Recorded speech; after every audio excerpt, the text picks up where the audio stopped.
Hey everybody, what is going on? We are back with another installment of the Square Roundtable right here on our YouTube channel. Juan, Ryan, Keith, they're on my sides. The topic right there is above us. So without further ado, we are talking about part-timers because obviously WrestleMania, we had Brock Lesnar was the WWE champion for quite some time, but we really didn't always see him. So that's why we're bringing this topic to the table, virtual that is, and taking it to you first, Keith. What is your state of address regarding part-timers in the WWE?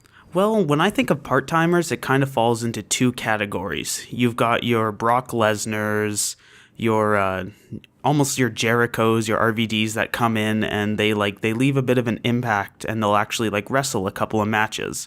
And then the other side of the coin is your Undertakers, your Stings that have more of a mystique. They'll show up, wrestle once, and then you might not see them for 6 to 8 months, even a year sometimes. And personally, I'm becoming less of a fan of the Stings and the Undertakers, but really still enjoying the Lesnars and the Jerichos, because they actually seem like they do something, they help. But with the Stings and the Undertakers, especially this year at WrestleMania, the mystique kind of goes away almost instantly. It's okay, let's do it, and then, oh wait, you're like a 55-year-old man still, and it's not that fun. So what about you, Ryan? Are you in the same boat where maybe guys like Sting and Taker shouldn't really be too active, and then the younger guys like Lesnar should be involved, or what? As far as I feel about part-timers, I feel like they have their necessary function, excuse me, of that they're really there to bring in kind of a more casual audience. You know, guys like Lesnar and The Rock and stuff, they're kind of there. They show up around WrestleMania for the big draw, for that name power that they're trying to bring to, WrestleMania and things like that. Lesnar's role really does work very well, because he's such a unique talent that he can kind of come and go as he pleases. I'm not sure Lesnar's formula would really work for anyone else besides him. I like Jericho. Everyone kind of has their different thing. Jericho will come back and he'll go full time when he's back. Or so only house shows, which is kind of weird. Yeah, or only house shows, exactly. So, a lot of these part-timers kind of have their own unique schedules. Nobody really kind of follows the same one. But they have their necessary function of drawing in the big names. Ultimately, you want to give more screen time to the guys that are there year round, but part-timers are kind of this new thing to wrestling that really wasn't there before that, hopefully gives more mainstream appeal. No, definitely. And that's why I want to bring up Brock Lesnar as the prime example, because obviously, the UFC thing, so, people could relate it somehow to CM Punk, all the rumors that eventually we find out that Brock Lesnar was going to be staying with the WWE. But now that we've seen the conclusion, that for now, apparently he's not going to be in Raw for some time, but talking about the fact that he beat The Undertaker at last year's WrestleMania, and then he came in as champion on this one, and then, put Seth Rollins over, so obviously that's what's happening right now. Now that we've seen that, how are you feeling about that type of part-timer to the point where, the champion, the belt is not defended at every show, but then this is the payoff? I mean, Ryan, you said it best when you said that Brock Lesnar is a completely unique situation. There's nobody that comes close to Brock Lesnar and the mystique that he brings along with him from the whole streak being beaten and everything like that. Brock is special, and there probably will never be another Brock. But as far as the title thing goes, I don't know. I was personally okay with the title not being around. Take a look back to last year, and one of the best main events was on a show that the title wasn't even defended on, and that was Survivor Series. So it just goes to show you don't really need the title around, and yeah, it's kind of okay for the part-timers to have it. Yeah, because we've had 2 part-timers as champion in the last several years, and, The Rock's seemed a little different, and I think a lot of people just didn't like it because it was so obvious the direction they were going. He made a couple Raws as champion, and we were freaking out then that the title was off TV as much as it was. But somehow that one was worse than Lesnar being away for the better part of a year, only showing up now and then, and he was champion. But I think Lesnar, like I said, very unique situation where it really seemed okay for him to be champion and off TV, whereas someone like The Rock only really championed for like a month and a half. It just didn't work. So I liked Brock as champion, but I don't necessarily want to see any more part-timers kind of doing the same thing. Yeah, so I guess the point we're trying to make is that if it's a part-timer for the sake of wrestling, because I don't know which other way to put it, because with The Rock, it was interesting. Obviously he's a movie star, so it's like a cross-promotion type thing going on. But here it's like a Brock Lesnar, a wrestler, a powerhouse. So it has a long-term thing, which brings up the next question. For a part-timer, say hypothetically, I don't know, a guy like Rob Van Dam is back full-time, part-time, if that even makes sense, because RVD's been in there for like 3 weeks and then is leaving.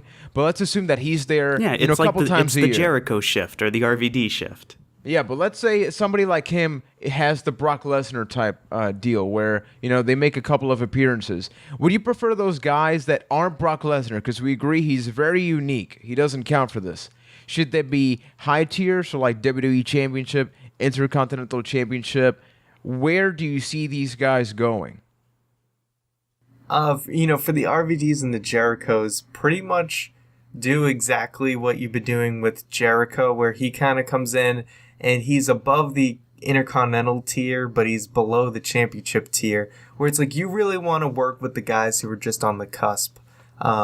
It was good that he did like a program with like Bray Wyatt. So, you got to work with guys like that are, they're trying to get themselves into that main event picture, and putting yourself next to a name like Chris Jericho is gonna help you get there.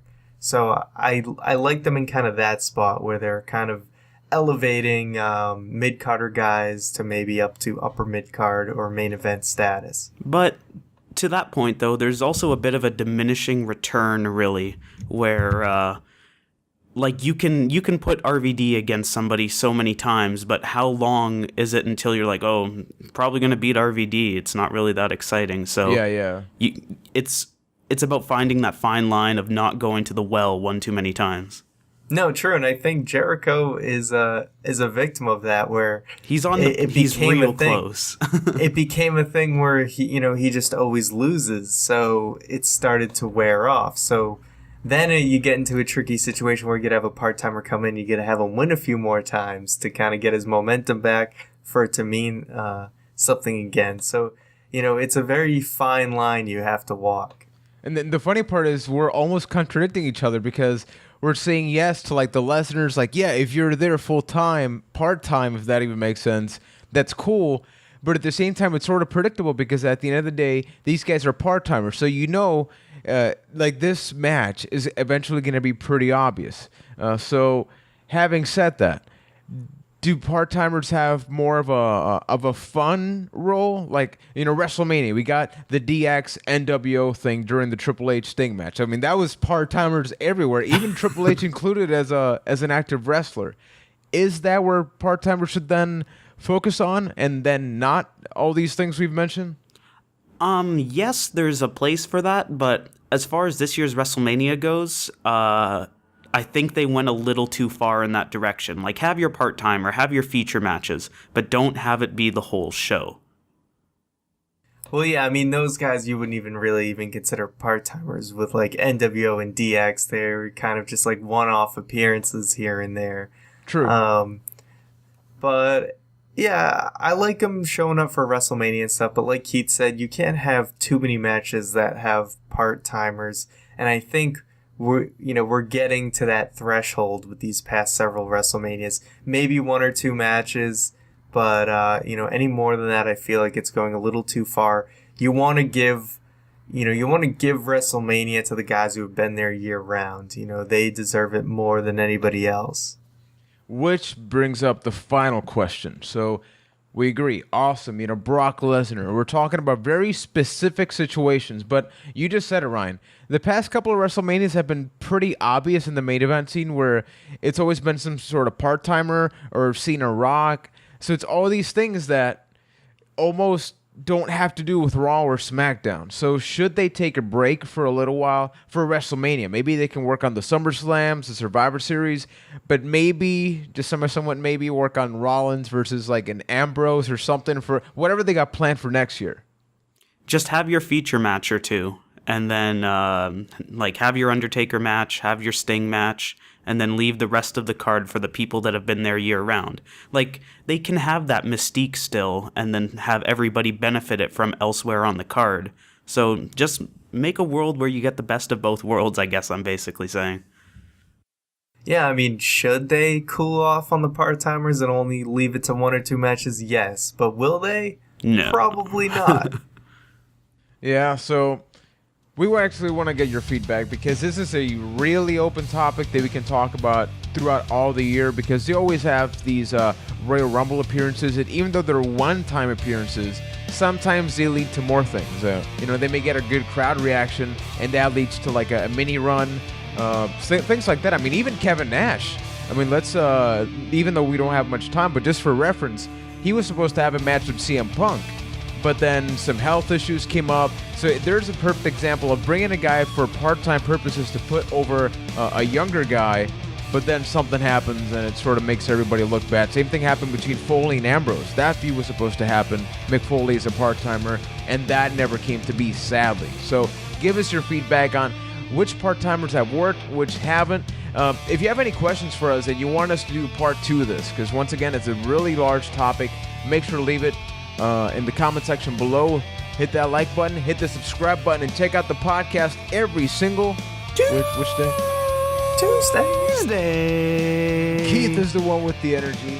So thanks guys for checking out the video, and we'll be back with more Square Roundtables on the channel. And click, we got so many of them. We got our 2K16 wish list. We got best finishers, best WWE Raw show format. So if you're done with this video and you're sad, guess what? There's tons more.